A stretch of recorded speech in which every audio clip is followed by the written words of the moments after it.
We're going to be continuing on with our interval work, working around this E note, which basically means we're going to be building the Phrygian mode. I want to give a quick recap of everything we're trying to pack in here as we do this.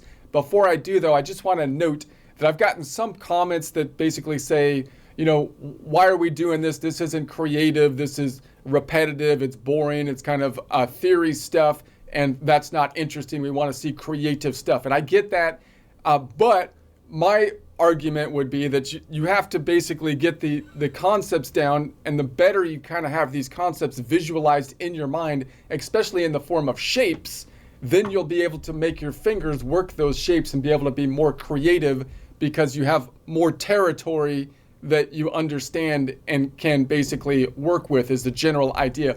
And I know how normally these kind of presentations work on like social media. How you're supposed to do this is you get on here and you tear it up, you play some really cool thing, and then you impress people, and then you basically imply that if you just take this, 20 minute, presentation, or even 4-minute presentation, you'll be able to do that, right? I'm not going to make that claim. I'm not going to be claiming that I'm the best guitar player in the world.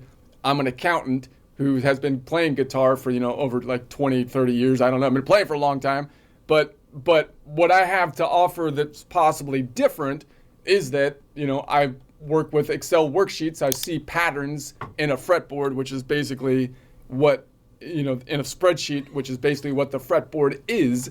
So I feel like that's the best thing I kind of have to contribute. I also, as a player that started learning after college, basically didn't get all of the ingrainment of the way the music system works as a young child.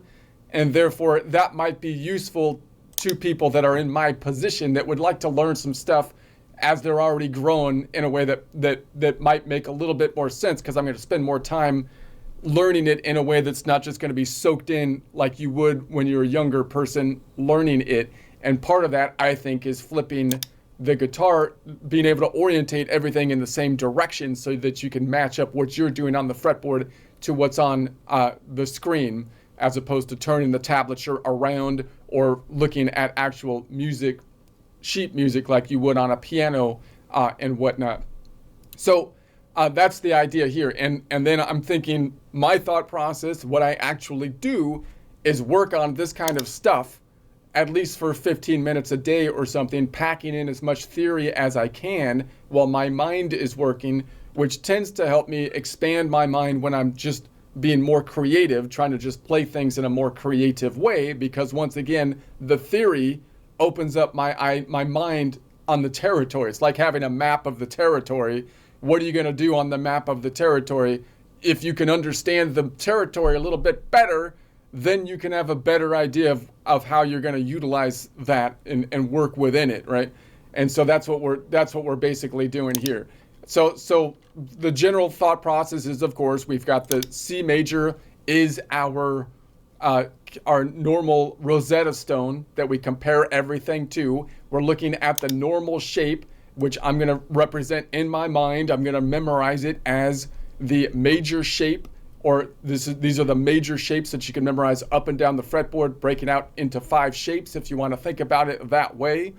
And as I do that, I'm going to think about it as the major shape and all related modes, which means that if I shift that shape up and down the guitar, I can shift it in 12 different positions, 12 notes in the musical alphabet, and all related modes go along with that shape, right? So that's how I want to kind of visualize the guitar, because that's the most systematic way to do it and be able to learn 12 times 7 shapes, because you're packing them under the same modes, or kind of packed together.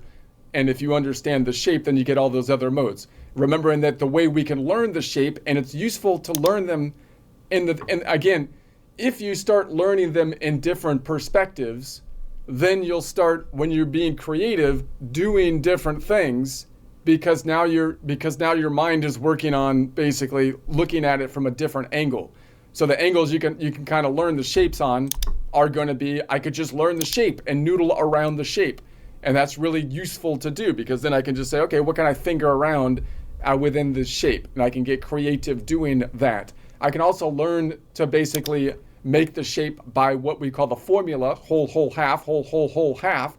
Not just from the major though. If I can learn that formula from each point in the formula, that can allow us to be creative, because it allows us to then pick any note and build the shape from that point. That's what I've got least experience doing. I'm going to try to work on that myself later. And right now we're working on the intervals, building it from the interval, meaning instead of just looking at the shape, we're going to pick every note within the interval and basically build the intervals around it, which again helps with the creativity in that it allows you to more easily build chords for sure, because now that if I can identify something and see the interval shapes around it, then I'll be able to see the chords that I'm building around it.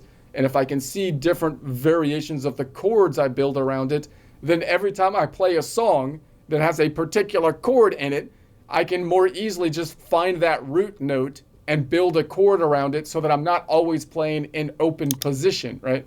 That's what the intervals really kind of open up for you if you're able to see that. So instead of being restricted to just playing in open position, or just playing power chords along the top two strings, or even just bar chords, which are basically like an E major on the top string, or an E minor on the top string bar chord, or an A major or A minor based off the second string. Instead of being limited to that, if you knew all that, that'd still be super cool. That's a lot. But you can go beyond that by picking any note. You can find any note and build a chord on it, which again allows you to be creative, because if you're layering your material, then you'd like to be able to play in different registers and play on the high end of the guitar pitch-wise and low end on the guitar. So taking a little bit of time just to learn the boring theory stuff, which is that's what I have to offer as an accountant. I feel like it's worthwhile, and I feel like this is from my perspective as an accountant, the most working on a spreadsheet, which is the fretboard. I'm sorry to say that bothers people. It's not a fretboard. It's creative pixie dust. You can't call it a fretboard. You can't call it a spreadsheet. It's not a spreadsheet. It's a creative pixie dust board that you just learn magically by creativity. No, it's a spread. It's clearly a spreadsheet. Okay, you can break. If you break it down as a spreadsheet, you can learn the intervals on it, and then you can move them around and be creative. But so that's my rant on that. All right. So in any case,